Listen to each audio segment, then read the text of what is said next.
Bienvenidos al canal de YouTube Mira la Voz de Arroyo. Hoy tenemos con nosotros a Silvia Méndez, ella es psicóloga y nos va a hablar de algo muy para tener en presente en estos días, y es esa fatiga pandémica que tenemos debido al COVID. Silvia, buenos días, ¿qué tal? Buenos días, Francisco, ¿qué tal? Pues nada, encantado de tenerte aquí en el canal y a ver si nos puedes poner un poco de luz a esta fatiga pandémica, que es como las enfermedades silenciosas que se llaman, ¿no? Es algo que está ahí, no sabemos qué nos pasa, pero después de un año algo nos ocurre, no estamos muy bien. Totalmente. Bueno, lo primero, gracias por invitarme. Yo, antes de entrar de lleno, me gustaría, lo primero de todo, hacer énfasis en tres definiciones, ¿no? La primera sería la definición de fatiga pandémica, según la Organización Mundial de la Salud, que dice que es la desmotivación para seguir las conductas de protección recomendadas, que aparecen de manera gradual en el tiempo y que está afectada por diversas emociones, experiencias, percepciones, así como por un contexto social, cultural, estructural y legislativo. Es la definición exacta que dice la OMS. Por otro lado, estaría la definición de salud también por la OMS, que me parece importante también tenerla en cuenta, que sería un estado completo de bienestar físico, mental y social, y no solo la ausencia de enfermedad. O sea, tiene que estar presente este bienestar. Y la definición de trauma psicológico, que sería un evento que amenaza profundamente el bienestar de una persona y las consecuencias que este evento tienen a todos los niveles de la persona. Bien, ¿por qué me parecía importante hacer énfasis en estas definiciones?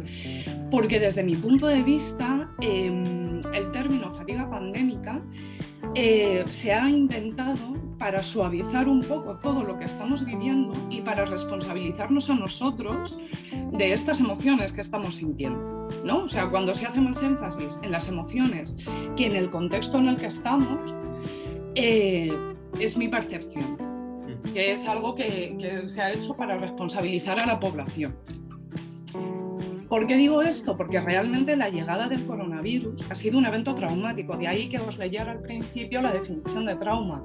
O sea, ha llegado y nos ha descolocado totalmente el estilo de vida y absolutamente todo lo que nosotros estábamos acostumbrados. ¿Cuál es el problema que veo yo aquí? El problema es que cuando no llamamos a las cosas por su nombre, las intervenciones y todo lo que se hace y todo lo que se dice no va enfocado a la raíz de ese problema, ¿no? ¿Qué ha supuesto el coronavirus? Que ya creo que todas y todos lo sabemos en mayor o menor medida. Tenemos menos contacto social y estamos más aisladas del mundo en estos momentos. Además, la preocupación por la salud, tanto nuestra como la de los demás, ha crecido mucho. O sea, ahora mismo es algo que nos preocupa bastante. Luego también ha supuesto que, sobre todo al inicio, pero creo que ahora también, que la gente se enfrente a duelos muy complicados, ¿no? O sea, la gente se muere, la gente está falleciendo y tú no te puedes despedir como se hacía antes de la pandemia. O sea, no se puede hacer ese ritual, sobre todo más para quienes nos quedamos que para quienes se van. Entonces, si estos duelos no están saliendo, ya saldrán, pero los duelos van a ser bestias. Y luego un aumento de la incertidumbre. O sea, la incertidumbre siempre está presente, siempre es algo que, o sea, tenemos que manejarla, es algo que es intrínseca, ¿no?, a la vida. Lo que pasa es que este aumento como que ha derribado mucho todas las estrategias que nosotros en nuestro momento pues hemos aprendido a usarlas para manejarla. Y no solo respecto a la inestabilidad económica, ¿no?, sino que es que con el coronavirus, por muchas medidas que tú tomes, el riesgo a contagiarse siempre está ahí. Vale, pues una vez dicho esto, quiero pasar a lo que para mí sería un poco el meollo de la cuestión. Y son todas estas cosas que ya existían antes de la pandemia, pero que con la llegada de la pandemia se han amplificado y se han puesto sobre la mesa y son cosas que ya no se pueden ignorar. Algunos ejemplos, y estoy segura de que me voy a dejar muchos en el camino, pero Uno de ellos sería, por ejemplo, el tema de la precariedad. O sea, antes de la pandemia, muchas personas ya éramos precarias. Pero bueno, vas tirando y lo que decía con las estrategias de la incertidumbre, más o menos lo manejas. Lo que pasa es que ahora mismo, con la cantidad de gente que ha perdido su trabajo, la gente que tiene miedo a perder su trabajo, que su trabajo está pendiendo de un hilo, las colas del hambre que han salido y siguen saliendo, yo creo que cada vez... Sí, es que existen. Es que existen, y además cada vez hay más personas que forman parte de esas colas del hambre. Pues son cosas que ahora mismo se ven súper claras. El mal funcionamiento de las instituciones. Estoy pensando, o sea, cuando digo esto, pienso en el SEPE, por ejemplo. No es que nunca haya funcionado muy allá, pero ahora mismo llevan un retraso que es muy bestia. Es muy bestia, hay mucha gente que necesita esos ingresos y no los están teniendo por el volumen de solicitudes que están recibiendo. Sí, sí. Son solicitudes además reales, son personas que les hace falta, es que les es totalmente necesarios y no pueden esperar 2 o 3 meses, tiene que ser de hoy para hoy. Para hoy. Claro. Efectivamente, gente en arte, gente en desempleo, gente que necesita el subsidio porque no ha cotizado lo suficiente, pero es que necesita ese dinero y no se está teniendo esos ingresos. Y tenemos que pagar las facturas y tenemos que llenar la nevera, etcétera, etcétera. Las condiciones de vida del sector más pobre de la población. O sea, nunca nadie, o sea, poca gente se ha preocupado de eso. ¿Qué pasa? Que muchas de esas personas tienen una economía de subsistencia. Esto quiere decir que si no salen, no comen. ¿Qué ha pasado en la pandemia? Lo que todas y todos ya sabemos. Y lo que se ha hecho ha sido criminalizarles, sin tener en cuenta que es lo que, o sea, me voy a repetir, ¿no? Pero es que si no sales, no comes. Entonces, vale, puede haber un virus, vale, yo puedo estar confinada, pero es que ¿qué hago? ¿Qué hacemos? No puedo hacer otra cosa y no se les ha ofrecido una alternativa real. No ha habido buena gestión por tu parte, lo que tú crees, no ha habido buena gestión en todo el tema de la pandemia. A ver, o sea, yo no quiero ir tampoco de experta porque me gustaría verme a mí intentando manejar el inicio de la pandemia, ¿sabes? No vaya a eso, sino que creo que se tomaron las medidas en un momento donde había que hacerlo todo ya y no, desde mi punto de vista, a estas personas todo esto es una reflexión que yo hago, no se les ha dado una alternativa real a la situación que ya se estaban viviendo. Sí, de alguna manera vamos a pagar las consecuencias de esta gestión que se ha acelerado demasiado y a lo mejor no se ha meditado mucho las medidas que había que tomar. Eso es. O sea, luego el tema de la vivienda. Las viviendas, hay muchísimas viviendas que son precarias. Hay muchísima gente que vive ahí en condiciones totalmente insalubres. Y claro, llega el coronavirus y tienes que ventilar, tienes que mantener la distancia social y dime tú, cuando vives 5 personas en una habitación que no tiene ventana, ¿cómo haces eso? Claro. O sea, es muy difícil. Por otro lado, el futuro de las personas jóvenes. O sea, yo creo que es un poco lo que estábamos hablando antes, ¿no? O sea, tú intentas tirar con todas, intentando manejar esta incertidumbre de, joder, ¿qué va a pasar conmigo en unos años? No tengo expectativas de futuro, ya ha llegado la pandemia y todo esto lo ha empeorado mucho más. Y sobre todo quienes hemos vivido las dos crisis, ¿no? Que la primera dice, bueno, tiras, tal, encuentras algún trabajillo, no sé qué, pero ahora llega esta y dice, vale, ¿qué hago? O sea, ¿qué hacemos? ¿Qué es lo que va a pasar con nosotros, ¿no? Y por último, el desmantelamiento de la sanidad pública. Esto es una cosa que viene desde hace años, no es de ahora. Lo que pasa que ahora, desde mi punto de vista, es mucho más evidente porque, claro, ha llegado el coronavirus y el personal sanitario, que además lo están diciendo, se han encontrado, sobre todo al inicio de la pandemia, sin recursos, con unas condiciones que son insostenibles, haciendo su trabajo como pueden. O sea, para mí tienen mi máximo respeto, ¿eh? Tienen mi máximo respeto porque además siguen ahí al pie del cañón y llevamos ya un año. Sí, sí. Esto, cuando pase, lo vamos a pagar caro.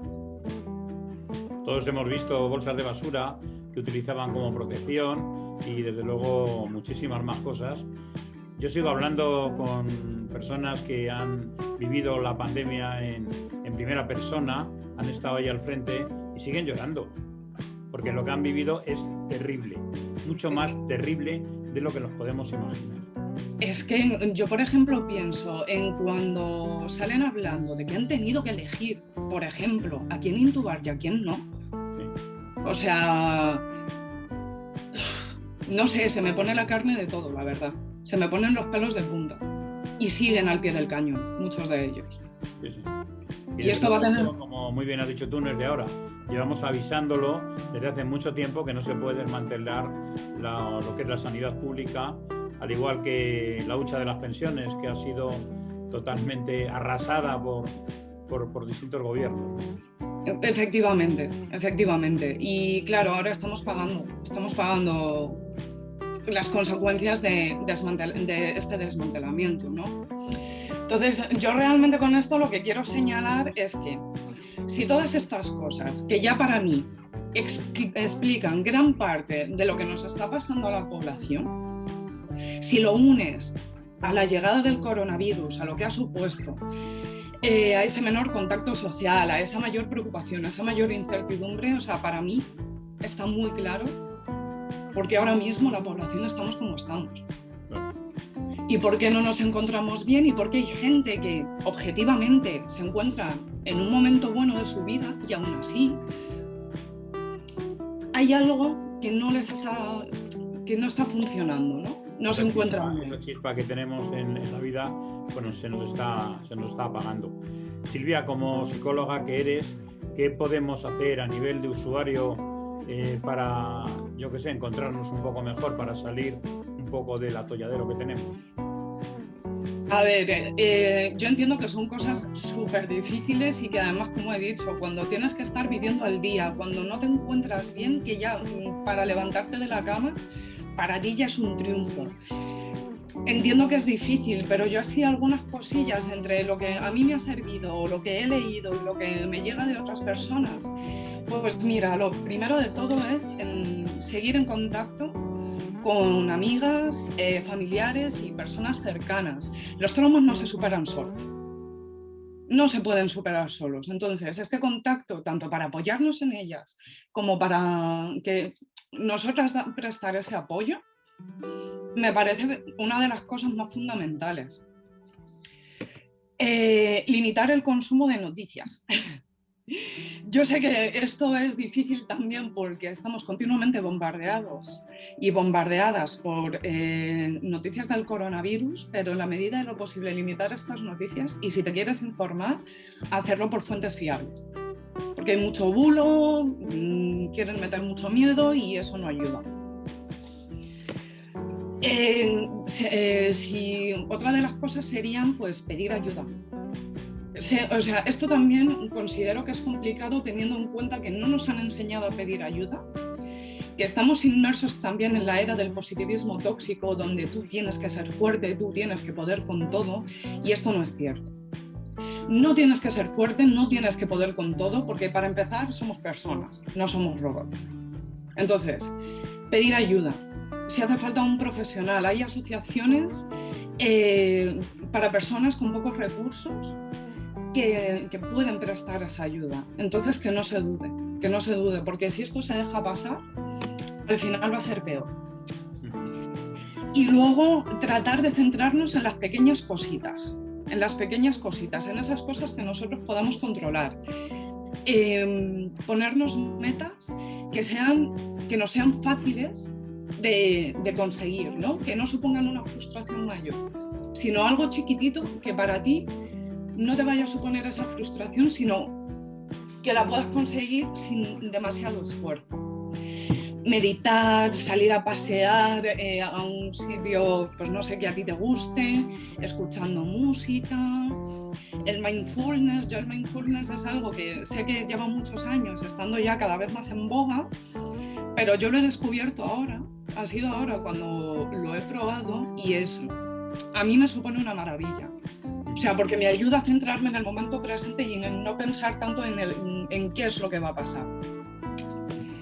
Y luego, otras recomendaciones que, bueno, estoy de acuerdo con ellas, pero insisto, estando en el contexto en el que estamos, donde no sabes si mañana vas a poder llenar la nevera, no sabes si vas a poder pagar tus facturas, estás aislada, te cuesta levantarte de la cama y un largo, etcétera, entiendo que son muy complicadas y esto tiene que ir poco a poco, es lo que recomienda todo el mundo, ¿no? El hacer ejercicio físico, intentar en la medida de lo posible dormir 8 horas y tratar de alimentarse bien.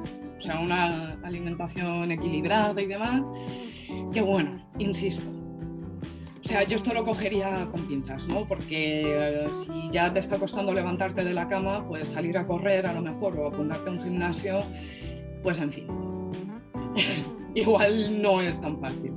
Entonces, podemos, bueno, como resumen, Silvia, lo he apuntado aquí, las cosas no se solucionan solas, debemos de seguir en contacto con allegados y con las personas que entendamos, las noticias poquitas y de fuentes que sean, en fin, de fiar, pedir ayuda, sobre todo a profesionales, y no tienen por qué costar dinero, hay asociaciones, y que no pueda, pues existen asociaciones gratuitas, ponerse en meta. O para personas, o sea, gratuitas, perdona que te interrumpa, o para personas con pocos recursos, donde igual si pagas algo es una cantidad simbólica. Exactamente, eso.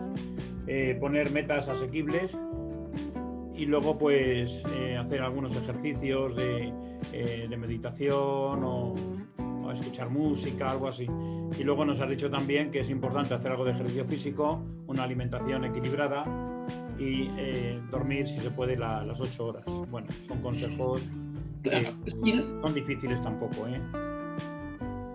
Bueno, o sea, no son difíciles y pueden parecer muy fáciles, pero como persona que también lo ha estado pasando fatal y pues he tenido mi proceso, siempre cuesta mucho porque es lo que te decía antes, ¿no? Si ya te está costando levantarte de la cama y hacer algo tan sencillo como eso o como pegarte una ducha y ya te está costando.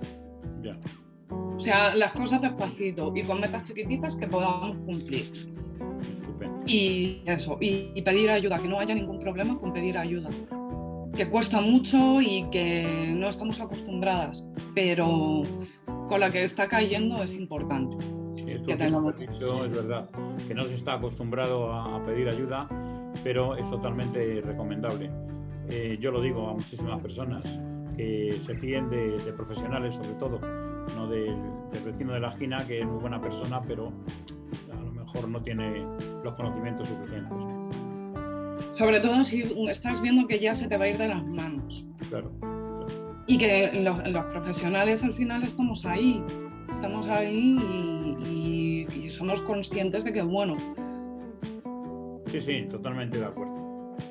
Bueno, Silvia, pues un auténtico placer. No sé si quieres decir algo más, algo que se te haya quedado en el tintero. Pues así a priori no, o sea, estoy segura de que algo se me ha olvidado, seguro, pero así a priori no. Nada, darte las gracias por haberme invitado. Pues nada, gracias a ti, y las recomendaciones que nos has dado yo creo que la verdad son muy interesantes y seguro que van a ayudar a muchísima gente. Silvia, un auténtico placer, el canal a tu disposición para cuando quieras. Muchas gracias. Un abrazo, que pases buen día. Adiós. Igualmente.